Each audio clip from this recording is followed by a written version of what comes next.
Түркістан облысы, Арыс қаласы, Мұхтар Әуезов мектеп-гимназиясының бастауыш сынып мұғалімі Тұрғанбаева Жайна Төрегелді қызы. Сәлеметсіңдер ме, оқушылар? Бүгінгі сабағымыздың тақырыбы Нұртөре Жүсіптің Гиннес кітабына кірген қазақ атты мәтінімен танысу. Сабағымыздың мақсаты Қазақстанның халық қаһарманы Тоқтар Әубәкіровтің өмірінен мәліметтер беру, шығарманы оқып, ондағы негізгі идеяны ұқтыру. Олай болса, балалар, берілген сандарды өсу ретімен қойып, сөздерді тауып оқимыз.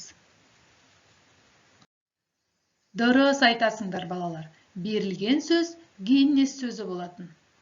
Гиннес кітабы алғаш рекорд жасаған адамдардың есімі берілетін кітап екен.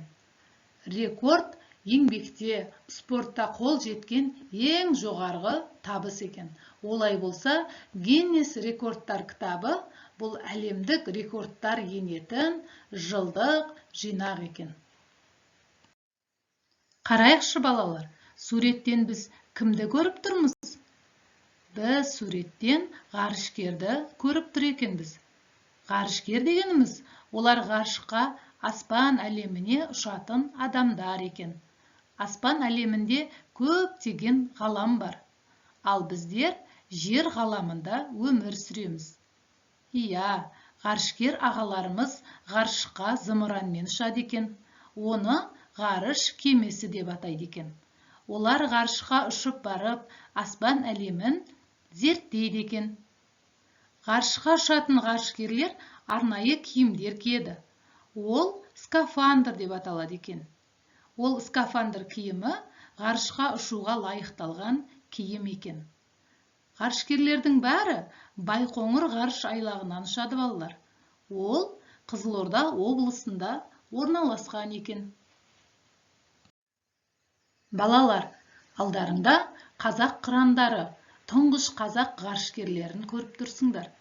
Олар Тоқтар Әубәкіров, Талғат Мұсабаев, Айдын Айымбетов.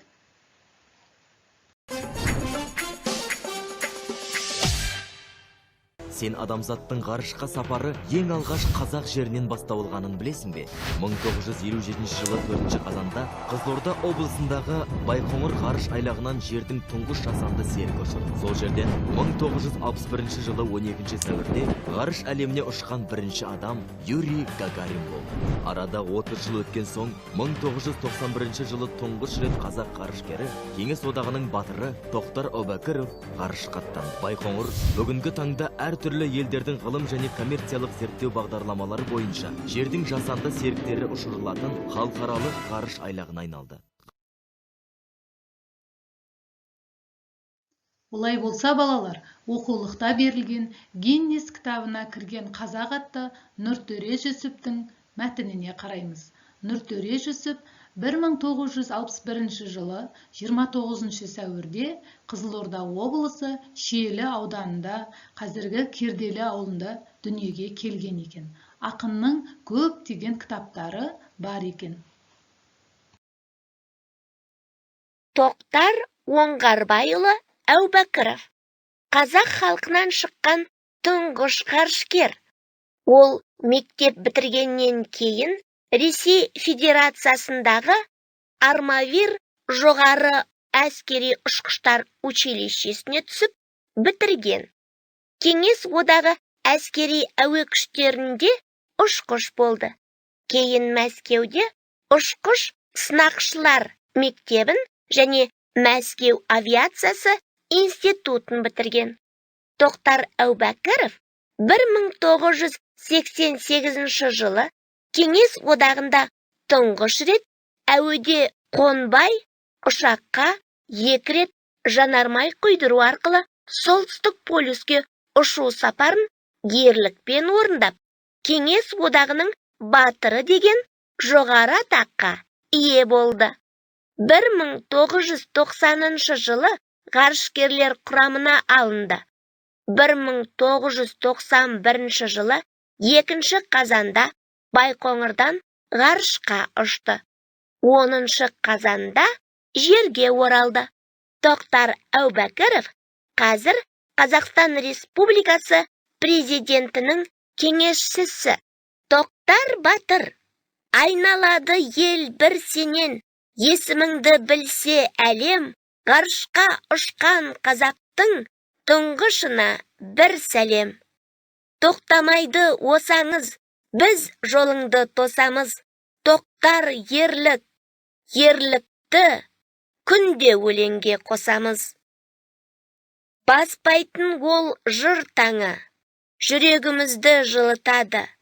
Тоқтар Батыр кәдімгі, алпамыстың ұрпағы. Тұманбай Молдағалиев.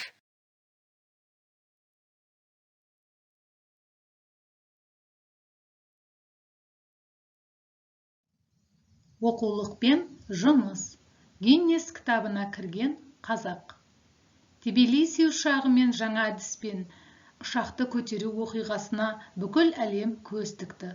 Бұл ерлікті Тоқтар сынақшы ұшқыш ретінде МиГ-29 ұшағымен жасады. Кеңес ұшағы лып етіп ұшады. Егер дұрыс ұша алмаса, суға құлап түсетін болды. Бұл сәт секундтар ішінде орындалу керек болатын. Бұл әдісті ғаламат ерлікпен Тоқтар Әубәкіров жасады. Тоқтар Әубәкіровтың осы ерлігі Гиннестің рекордтар кітабына енгізілді. Тоқтар Әубәкіров ғарыш кеңістігінде 7 тәулік, 22 сағат, 12 минут, 40 секундта болған екен балалар. Балалар, мұнда қалыптастырушы бағалауға арналған тапсырма берілген екен. Тапсырмада берілген сөздерден тек қана ғарыш және ғарышкерлермен байланысты сөздерді теріп жазамыз. Балалар, келесі тапсырма дайын ұйқастар үлгісі арқылы 5 жолды өлең құрастыру. Балалар, бүгінгі сабағымызды балық қаңқасы әдісі арқылы қорытындылаймыз. Балалар, табандылық кез келген кедергіні жеңеді дейді. Кез келген адам ғарышкер бола алмайды. Ол үшін мықты денсаулық болып, ерік пен мінезді өз дегеніне бағындыра білу керек.